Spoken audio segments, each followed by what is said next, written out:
Good morning, everyone. Thank you, everyone, joining me and everyone at the Tibetan Buddhist Center here in Canberra, as well as everyone joining us. From today onwards, we're going to change the format. We're going to do the prayers and then the talk first, and after that, we will have a 10-minute break, and then do the meditation. The purpose of this is so that people who just want to listen to the talk knows it's a just talk, because people who want to view, they don't want to view somebody sitting there without wanting to meditate together. So in order to give a break between the two. So those who are regularly watching on Zoom and in person, it doesn't really make a difference. But it does make a difference to those people who just join in and then they can see me nodding off on the screen for 40 minutes. It's not going to make them to sit there, wait that long, not knowing what's going to talk. So therefore we will separate the two. Also, it gives time to people who are sitting have a break, which is a good thing for everyone. So thank you, joining me again. Join your hands at the heart, and we do the refuge and the form of prayers before the talk. Govinda Buddha Dharma Sangha Aitere Fuja Dharma Bhavacha Ajevandala Ajare Buddha Uttave Henda Buddha Dhamma Sangha Aitere Fuja Dhamma Bhavacha Ajevandala Ajare Buddha Uttave Henda Buddha Dhamma Sangha Aitere Fuja Dhamma Bhavacha Ajevandala Ajare Buddha Uttave. May all beings have happiness and cause of happiness. May they be free from suffering and a cause of suffering. May they never part from happiness that knows no suffering. May they dwell in equanimity, free from attachment, world, though never. May all beings have happiness and cause of happiness. May they be free from suffering and a cause of suffering. May they never part from happiness that knows no suffering. May they dwell in equanimity, free from attachment, aversion, those near far. May all beings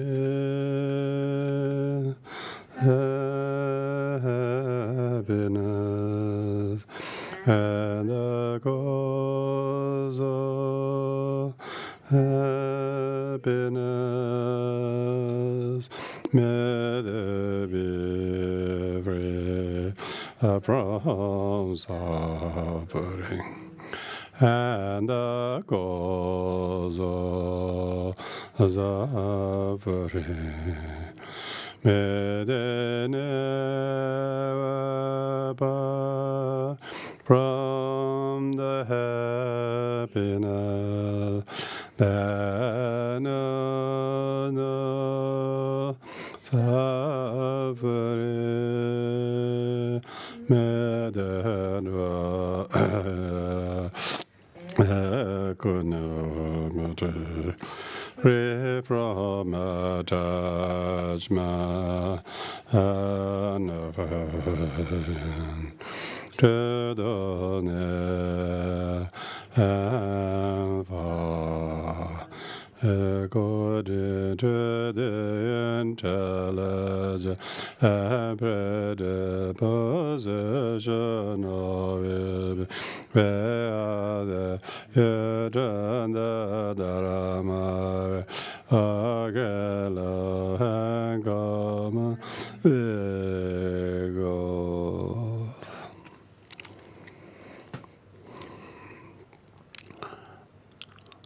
I'm going to give a series of talks on the topic of what is meditation. The sequence. Usually we do the meditation first and then the talk. From today onwards, we're doing the other way around.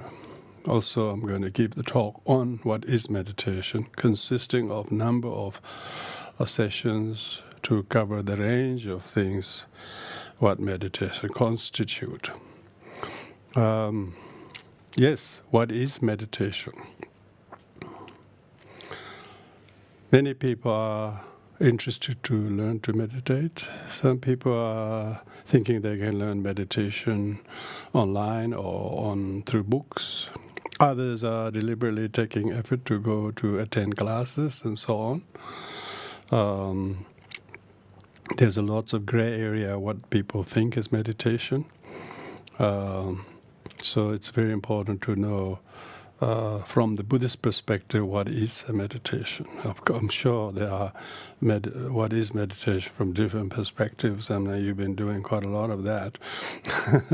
I suppose your own meditation means your focus, I suppose. You've been focusing on a number of things in life. And so here, when we say what is a meditation, meditation is being with oneself or with one's good heart. The reason saying what is meditation is if one is not with our good heart and one pointed attention and intention and retention, we're most likely to lose our mind to our bad thoughts that are scattered, that are negative, and therefore we slip into becoming deluded again. Deluded because we project things out there as if they are there without knowing they are creation of our own uncontrolled thoughts or negative thoughts. It says in the teachings that sentient beings with afflictions have deluded perceptions. So obviously they're referring to sentient beings who are not in meditation, have those deluded perception, which if people knew that, they like to know how to be not deluded, so that they don't suffer the deluded perceptions, isn't it? And then they say that yogis, meaning yogis, meaning meditators, have experienced a perception. So yogis have the benefit of having a transformed perception of things, and thus avoid the deluded perceptions, knowing that one needs to sort of restrain from having those deluded perceptions, knowing what causes them, and rather one have transformed or developed or cultivated perception of a yogi, of a meditator who's evolved, who's growing, and who's unfolding. So therefore this teaching suggests that those who meditate will have a much more grown up, realized perception, so they don't get dragged on by the habits and the negativities and the like of the past, because they have learned how to transform them, because meditation transforms them, and so you don't stay deluded or about past or experience or perceptions or propensity, whatnot, because you have the fitness not to remain deluded sentient being. You actually try to sit on the cushion so that you try to free yourself from those deluded perceptions, because most people are delusion sufferers. Sentient beings are deluded sufferers of their delusion. Maybe the word delusion sounds a little, psychologically very heavy, but in Buddhism, it's even heavier than what delusion suggests. It's called afflictions. So there's nothing uncommon about being deluded if you are a sentient being. All the sufferings and problems people have are created by their own afflicted emotions and actions consummated under their influence. But whenever you become sane, When you become more thoughtful, you restrain from the thoughts and views, and then try to come out of that way, and then you transform your thoughts and views and opinions because you have more together in your heart. So therefore, most important answer to the first question, what is meditation, is to understand the nature of one's mind, how to mind the mind.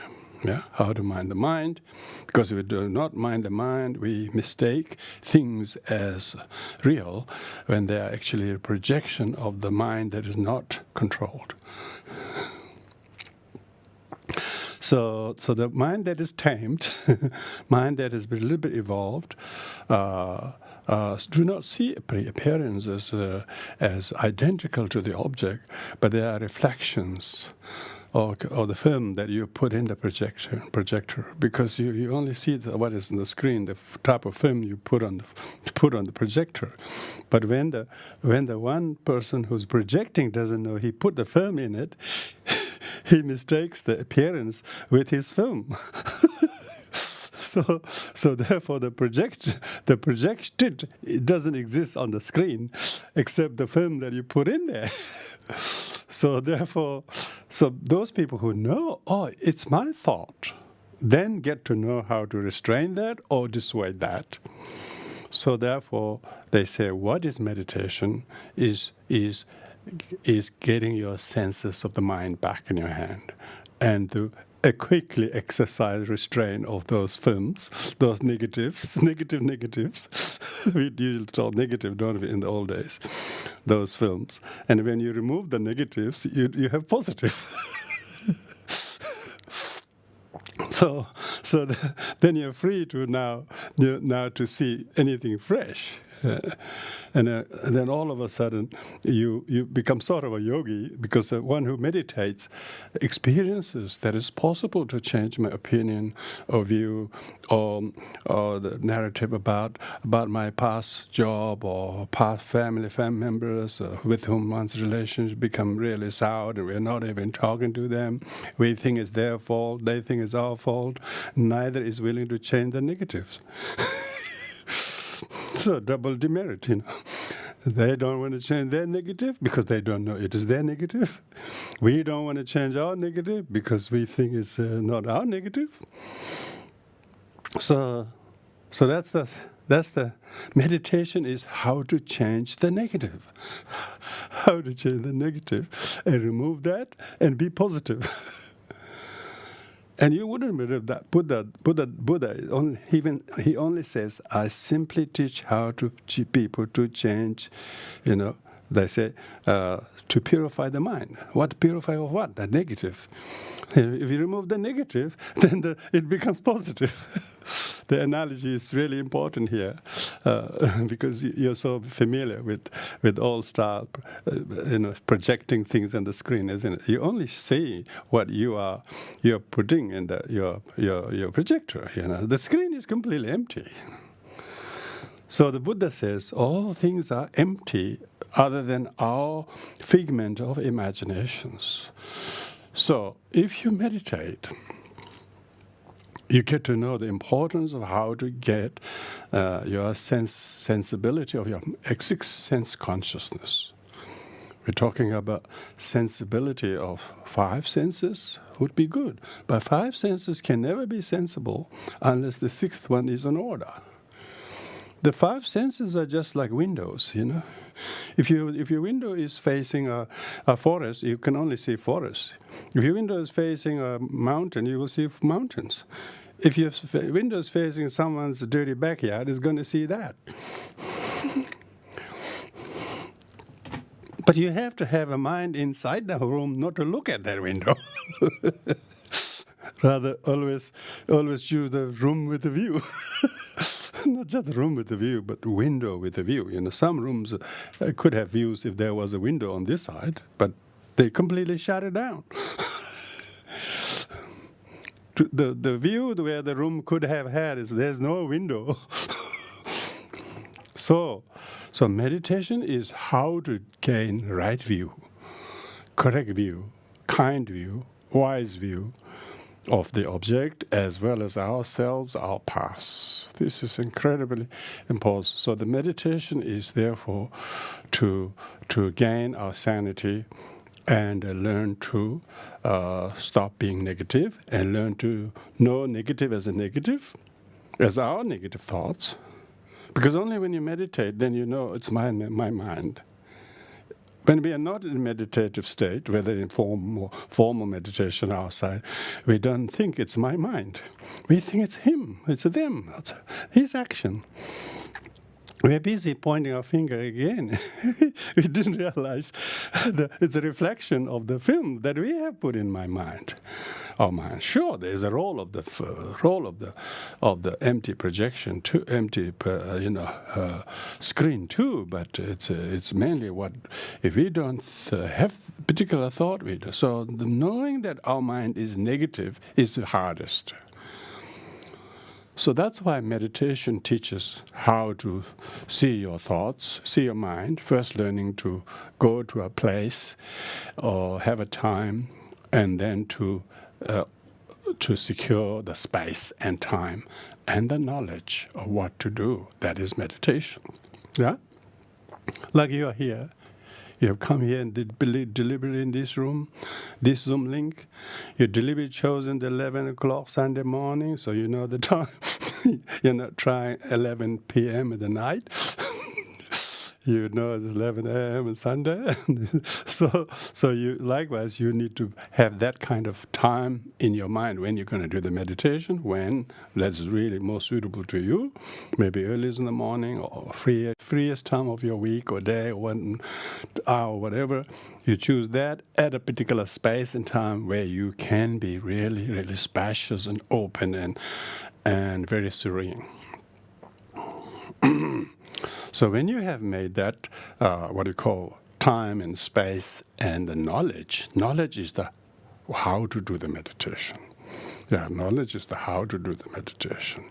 So while the meditation is primarily screening your mind, first you have to make sure the body that is container of the mind that is content to be relatively secured and willing to, able to be fit and washed and clean and fresh and not overly fed, because they say time to meditate shouldn't be after a heavy big lunch or big dinner.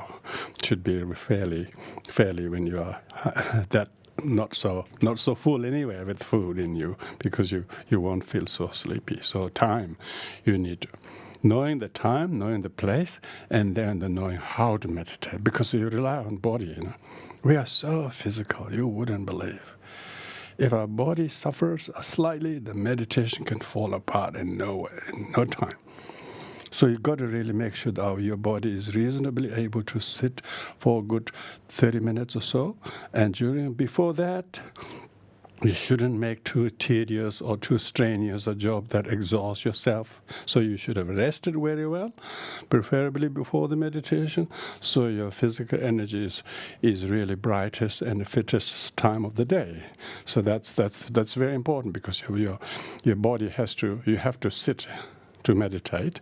You don't have to necessarily be meditative when you're sitting. You could be walking. You could be, chopping the wood. You could be cleaning the yard.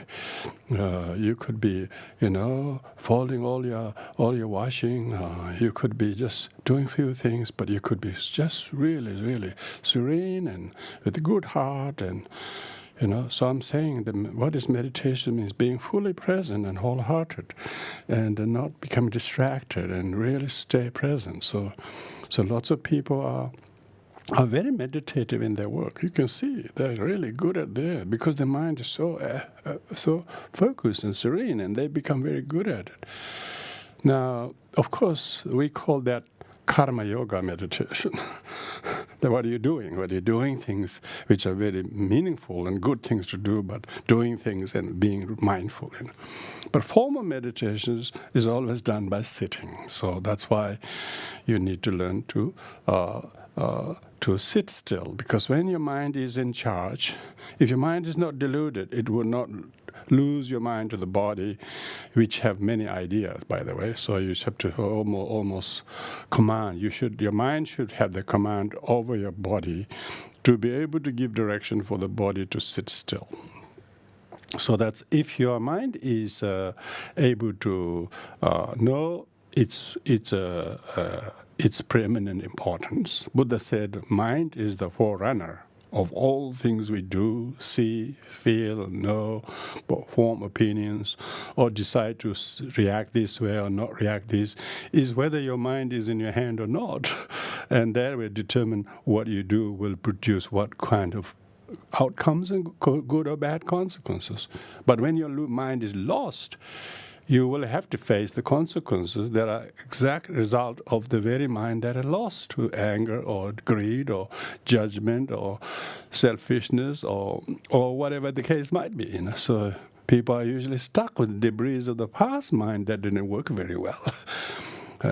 So you don't end up with a lot of sadness and hurt or pain or anger unless you have previously lost your mind to such small childish issues over which you reacted and overreacted, where your mind wasn't with it. You just totally lost it. And we are now dealing with those debris of the past, mental, unskillful thoughts or feelings and emotions and opinions even. You thought your opinion was no harm to anybody, but you wouldn't believe how much its harm is doing to you. If it's a physical harm, we can point the finger where it's broken, but the emotional harm is mostly caused by our own opinions. We're not willing to change those opinions because we are so deluded. We are so not with meditation. With meditation, your mind becomes clear to know, I shouldn't really think of like this about myself or him or them. This is ridiculously arrogant. This is ridiculously whatever it is. You can see the negative as negative. So if the meditation technique, whatever you use, we'll talk about those later, it has an overall function to clarify your mind, to see the negative as negative. The hardest thing is to see our negative as negative, and we see, no, that's not my negative, it's his fault. You can see it, it's obviously there. Can't you see that type of thing? So while you might have even a number of people who agree with you that and not as negative, but you wouldn't believe how much harm it's causing you as a result of that, instead of any benefit that you thought it was going to cause. Who knows when it's going to happen, maybe when the crows become white.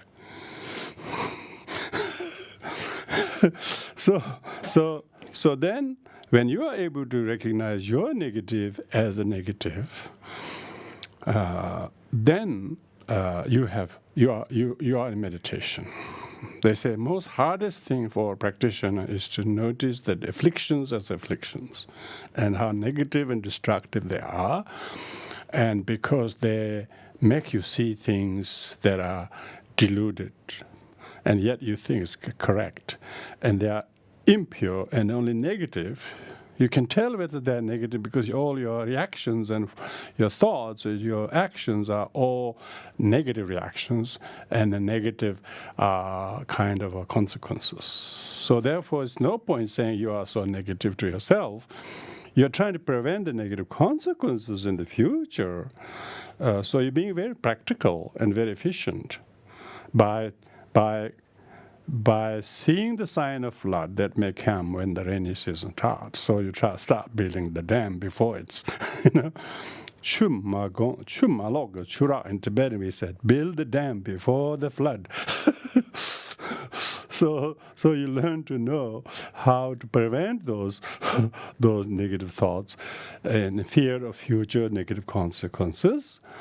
And so when you are able to apprehend in your negative thoughts as a desire or greed or laziness or judgment or arrogance or carelessness or whatever it is, the being able to recognize that is the result of meditation. So then you realize, oh, my thought, my view about them or him or myself is caused by these afflictive thoughts. Then you can rescue your friendship with your own past or someone, and therefore you feel really, really renewed, and then you feel transformed. You see, now the yogi is happening. That for the yogi, there is transformational perceptions. Then you almost renew your respect or love or kindness and non-judgment to others.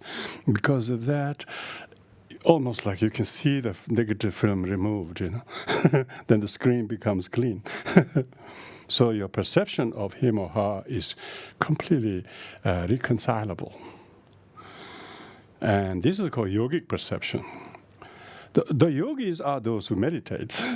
Yogis are those who do the meditation and then can change their mind and not condemn themselves having negative, but knowing these are conditioned. And you whisper them to yourself, that's not me, that's just conditioning. I can decondition it. We can change the color of the walls. We can change the size of the windows. We can change everything. Why can't we change our thoughts? We are willing to do any changes wherever we think these changes. You wouldn't believe how many people have modified their homes, their house, whether it's making smaller or bigger or whatever. They're all willing to do any changes. There are lots of willing workers who will get to. But who will change your mind? And there's no one who can change your mind, You wish there was some mind expert out there who will just come to you, just charge you a call-out fee, and bring the parts and fix your mind. They go in 2 hours, and you feel great.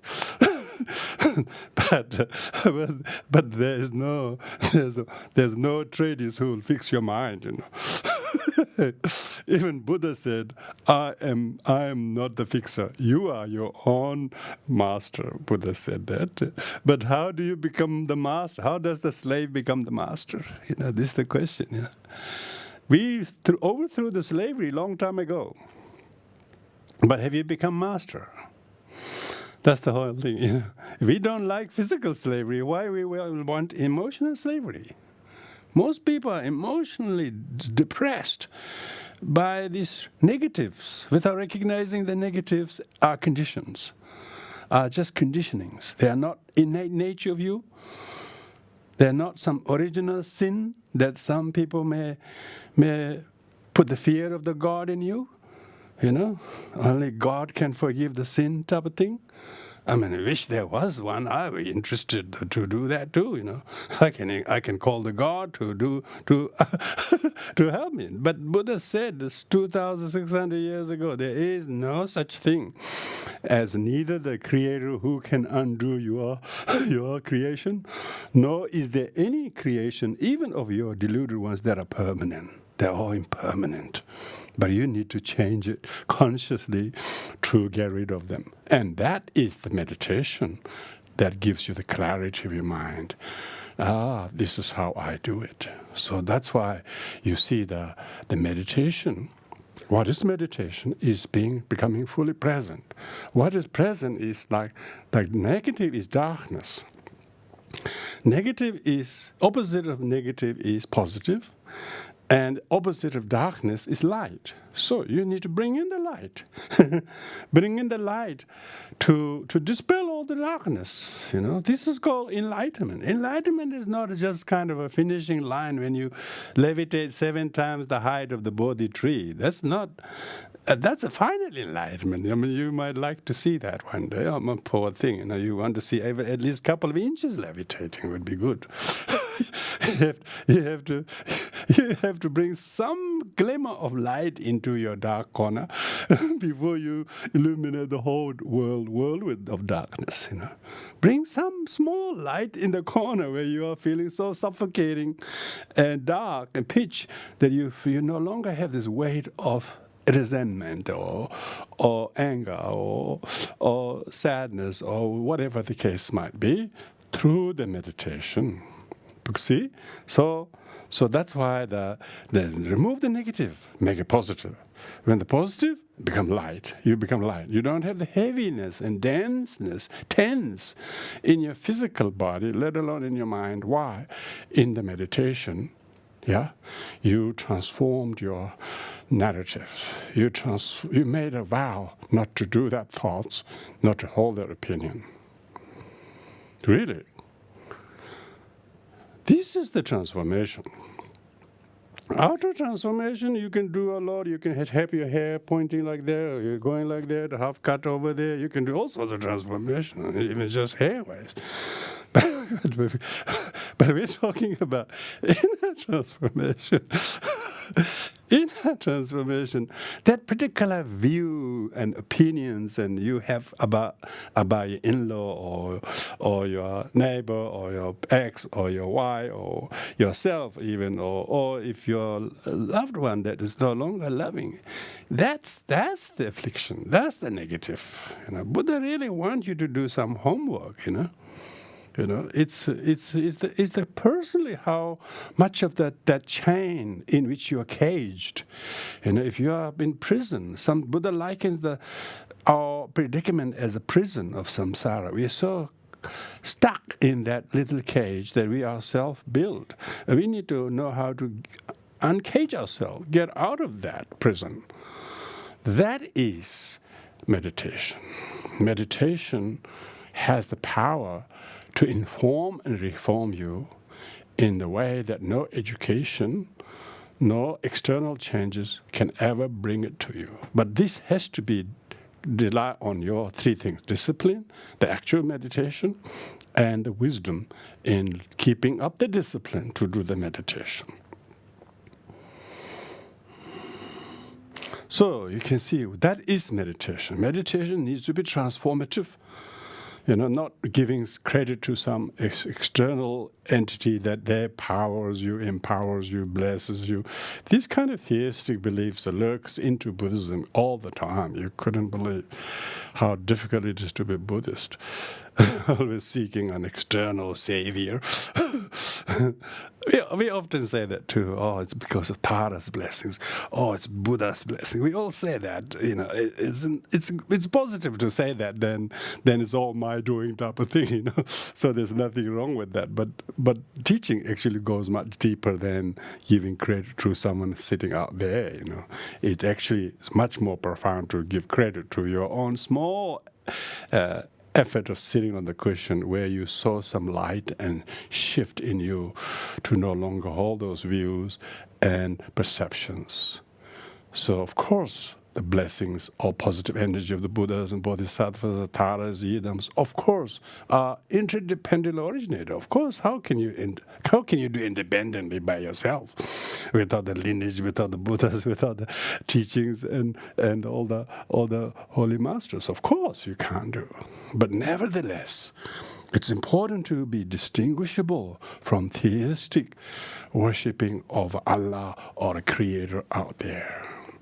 So meditation is being present within you. And then you might even see what you think was admiring one out there. You might even see Jesus in you. You might see even the Buddha in you. And of course, you are not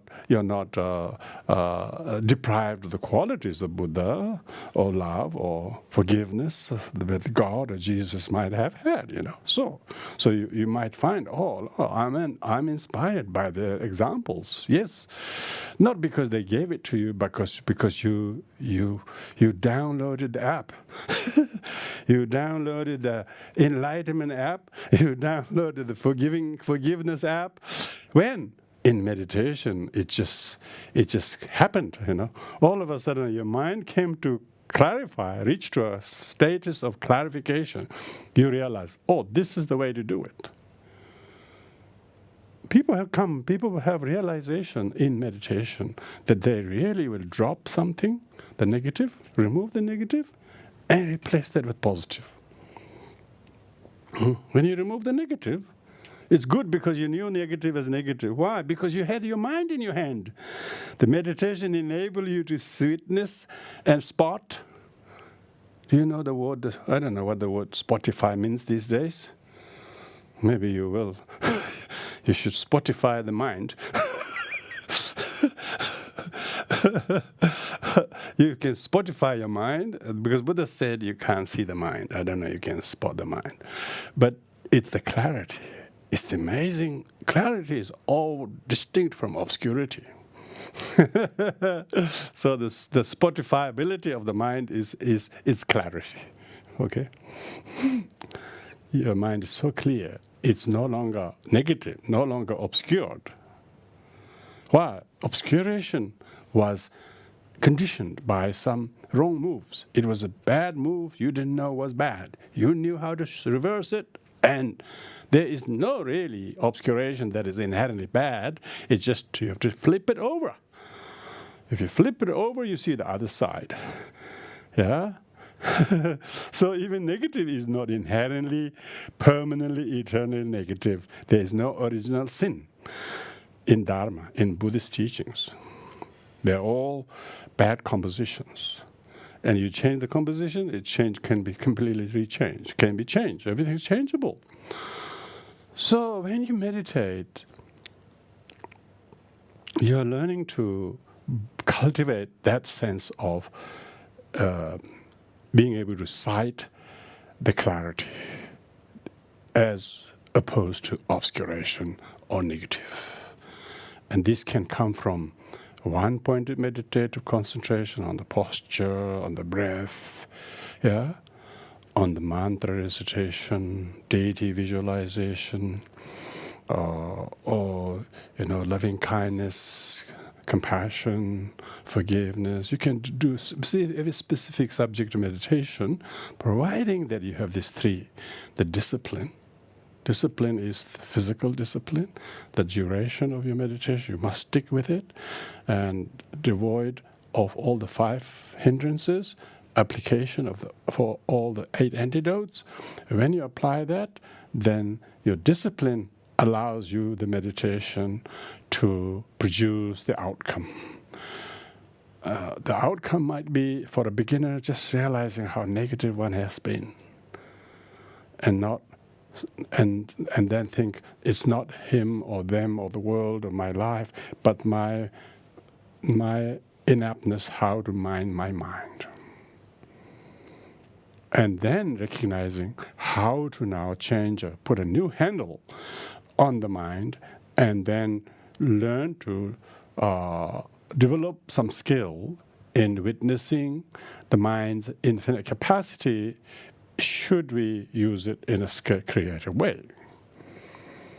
And because of that, how do you know you have done that? You're no longer so negative to people or things or what, but you rather see that as your own deluded thoughts just swaying you like you're intoxicated by your own poor me mentality. And when you discover that, you wanted to part from that, and you do not want to subscribe to that view anymore. It's like a change, big change in you.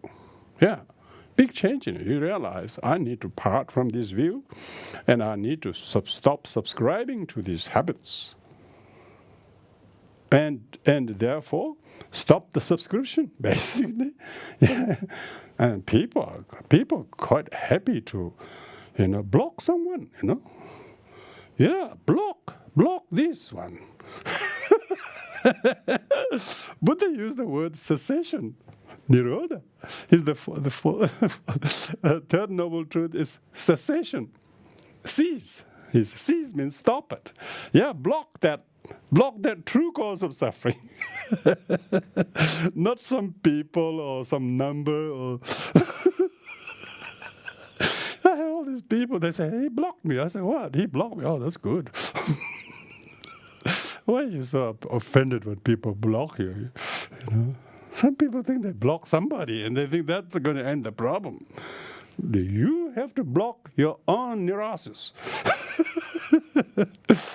Until you recognize that, you will keep blocking people. You never apprehend the real gut problem. This is what causes samsara to perpetuate so ceaselessly. In meditation, you discover the stoppability of that and what needs to be stopped. Unmistakably, true origin of problem is to be stopped, not some secondary, easy to point your finger to. Neither here nor there.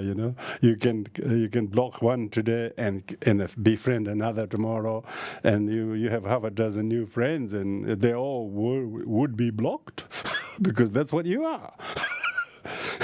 You keep picking and blocking, keep picking and blocking, keep picking and blocking.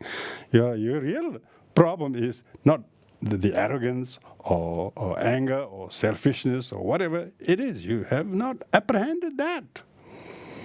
In meditation, we try to understand the suffering that we don't want originate from. And we try to block things that are not origin of the problems, that are mistakenly thought as origin, but real origin is your selfishness, your poor meanness, your egotism. Until that is discovered, your meditation hasn't even begun, as far as Buddhist meditation goes. Buddhist meditation is not just to feel you good for a temporal indecision, to see some future on the past, or your past life, or trying to read people's mind. These are never mentioned as aims and objects of Buddhist meditations. Never it is claimed to be some extraordinary feats either, even if you're able to do that. What's the benefit of knowing you're reading someone's mind when you can't read your mind? All those people who are tarot readers, they're waiting on the table, not even know they're not going to get even 3 customers today. They don't even know that, but yet they travel all the way from home carrying all the gears. Bring the table, set up nicely, bring the lunch, sit there. They just had 2 customers in the morning, and the afternoon they thought they're going to get more, but no one showed up. Yet they're going to sit there pretending they're going to tell other people's future. This is what we're talking about. When people think the meditation is going to enable you to read people's future, and I'm not saying there's nothing in tarot card or astrology. Sure, they are art and they're kind of a necessity in conventional human existence. But when we talk of meditation, the purpose is quite different. Purpose is quite different. When I was invited a couple of years ago, which I no longer go these days because I don't have time, this Body, Mind, Spirit Festival, and I go and give talks, and I'm the only one who's sitting there talking. Everybody's selling some produce. Everybody's got lots of things to sell. They said, "Don't you have any gadgets to sell?" I said, "Oh, no, I don't have anything." I don't know what to sell. I just give a talk and go. Everybody's selling incredible things, So it's like that most people want something to hold, and so that will fix you. They don't realize it's the subjective awareness of your mind, knowing your mind how to see its own habits, positive and negative, how to drop the negative and how to improve the positive. These kind of transformative experiences usually become very vividly shown in your meditation. Your mind realize, this is meditation, to apprehend negative and as temporary, as impermanent, not negative lump that is something bad, something eternally bad. So even negatives are potential positives. And then be kind to yourself, your past, others who you think was affected by that. Then you will see this amazing transformation. You have a loving kindness, forgiveness, understanding. All the rest will slowly manifest from your mind that previously you're not going to do it. Your virtues are too good to be wasted on these people type of thing. Now, there's never Never such a waste. If you really can radiate loving kindness, understanding, then everything is pardonable, everything is interdependent originated, so you don't blame yourself, nor anyone else for that matter. Everything is due to many causes or condition, and due to this I have to be gentle. So therefore it transforms you. So we need to therefore look at how what meditation is, to know one's mind, and how easy it is to be deluded, and how difficult it is to know it is, and being able to know that and then recognize the negative as being conditioned by unfortunate adverse conditions, and how to remove those adversities and slowly decrease the negativities, and then seeing, that's such a relief, now I don't have to have that. And then you become a meditator. How do you know you are doing meditation? Your thoughts, feelings, perceptions are slowly becoming more spacious, kinder and gentle, and more forgiving towards yourself and others. And then there is a small yogi in the making. So yogis have experiential perceptions.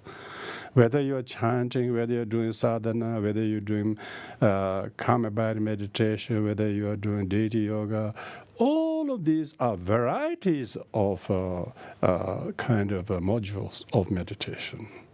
But all of them have same effect on you insofar as moving from being negative to negative remover, you know. Previous not only negative but negative creator. We didn't want to know that, but now we not only know the negative, but we have been negative creator. Now we are negative remover. We are remover of the negativities, and you can see the amazing light and space and energy it gives. That is really a good beginning of what will be produced by doing meditation. Meditation gives you amazing preview of the mind's and infinite capacity. And so whatever time and space you give in your everyday life, it has that benefit. Thank you very much. That's all we have. We'll have a 10-minute break. After that, we'll do the very meditation.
Welcome back, everyone. Now we are going to do the real thing, which is very good for me because I will leave it to you. You have to do the real thing. You have to be very present, to stay present in your posture and your attention and your intention and your technique and your timing. And it was very so most of you are fairly familiar, but I suggest you to observe the 4S. First is the stillness of your posture, which means you really make sure that you're giving some reasonable time to make sure your mind is fully aware of your posture. Not just at the beginning, but in the middle or somewhere in between. Just check the posture, because you wouldn't believe how much there is to improve and check and understand the posture. So you have to have the physical posture that's still, and your attention also very still. Second is sincere. You need to sit through these 30 minutes. We're only going to sit 30 minutes, by the way. I'm going to use the gong to divide the 30 minutes in 3 lots of 10 minutes. And you can then choose a new technique, say moving from scanning the posture. You can do this counting the first qualifier round, breathing forward, or counting reverse order of the super qualifier round, breathing, or loving kindness meditation, or meditating on impermanence, or joy, rejoicing your lives. There are many good blessings that your life has, but you haven't really taken good stock of them and rejoicing, thanking them. You can just do that in 10 minutes. Really, really good. Because then you will remove all the negative things that you think you haven't got. And with that, the third S is very serene. You need to pay the very serene, one-pointed attention to the very technique that you have chosen to meditate on. And you must make sure the serenity and sincerity and stillness are not hampered by laziness, forgetfulness, dullness, distraction, overexertion, underexertion. These are the hindrances of meditation. If you're not falling prey to laziness, you're probably you have very great faith and confidence in your meditation. You're diligent because you're not lazy. You're very alert because you're not dull. You're not distracted because you're very serene. You're able to take mini breaks because you're not overdoing it. Yeah. So you can see very clearly how serene your attention is. And all of the above, make it simple. Just fourth S is just simple. Observe that. Okay, so with this, I'll start the gong to time the 3 slots of 10 minutes.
Thank you for being very still and very disciplined to sit with everyone. You have any questions or comments? Please feel free. We allow a few minutes.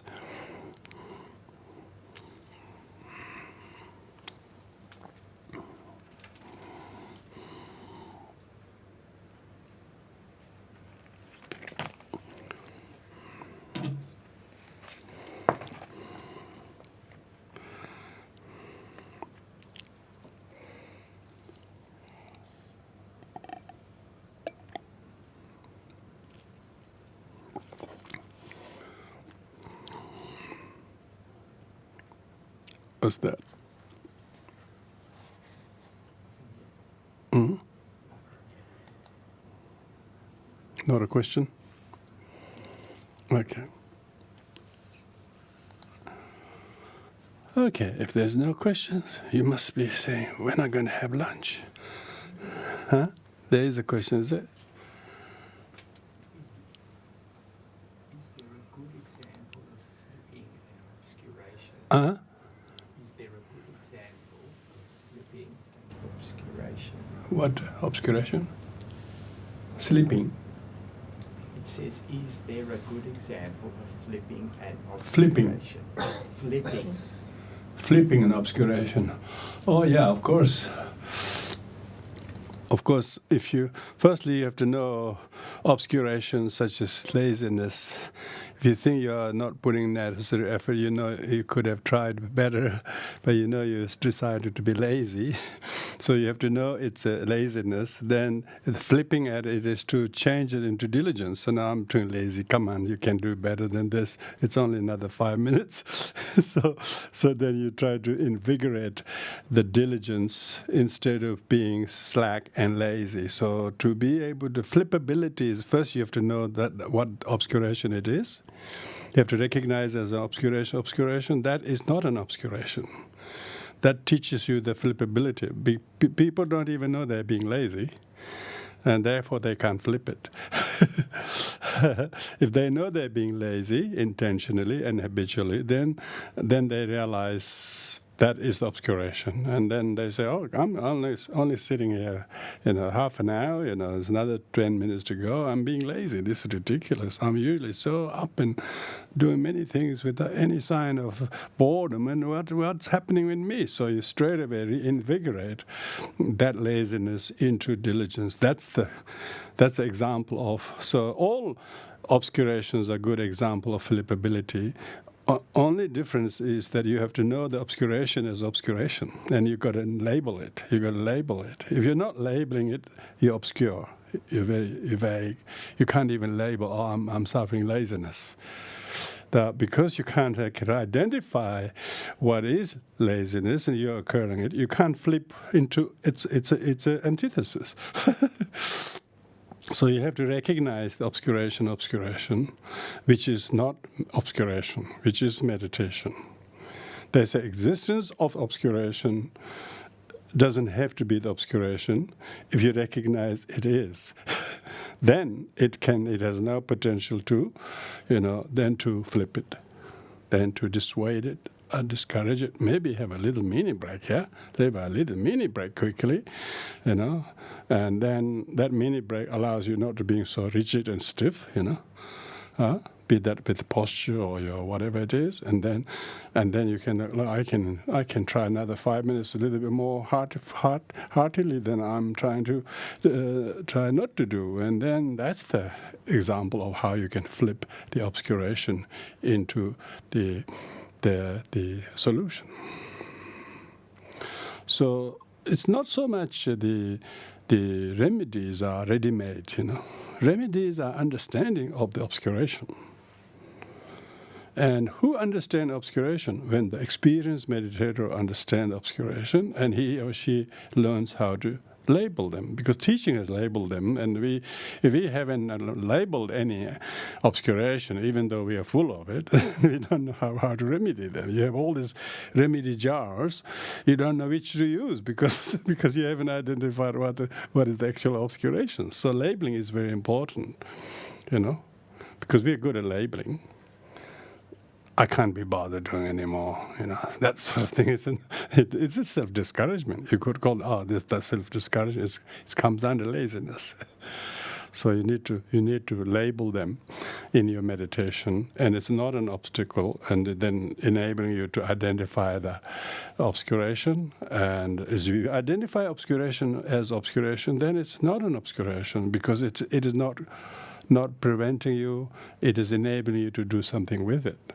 So how can you flip unless you know what to flip to?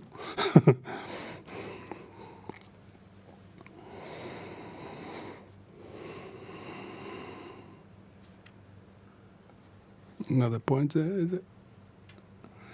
Yeah. Next time I should use my iPad to see these chats. That's an obstacle I have to flip. Okay, everyone. Thank you very much. We'll do the dedication merits on page 10 on your folder here.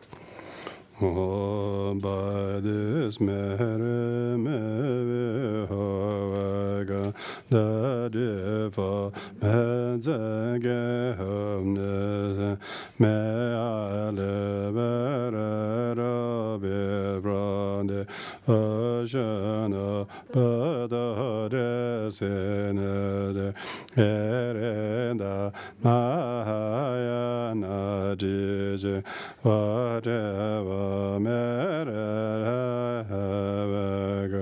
me be gazelas choda maya na jije kareja manju shenyu azamanda badra de laiwa follow awode zambo aja de ge de mere mehde selembo de jida tebe herana yada it has been bombarding freely that generation.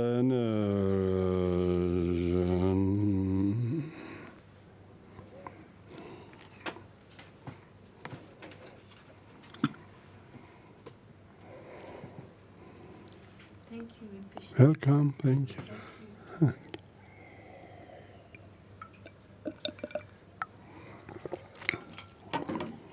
Just a reminder, everybody, before you disperse, this weekend we have the visiting teacher, His Eminence Dalung Matu Rinpoche, who's giving a 2-day teaching on the practice, 6th chapter of the Bodhisattva's Way of Life, which is about dealing with hatred and anger and developing patience, which is a very sizable chunk of the book. And His Eminence is very eloquent. He speaks very fluent English. So we had the privilege to have his time to come and give these 2-day teachings this coming weekend.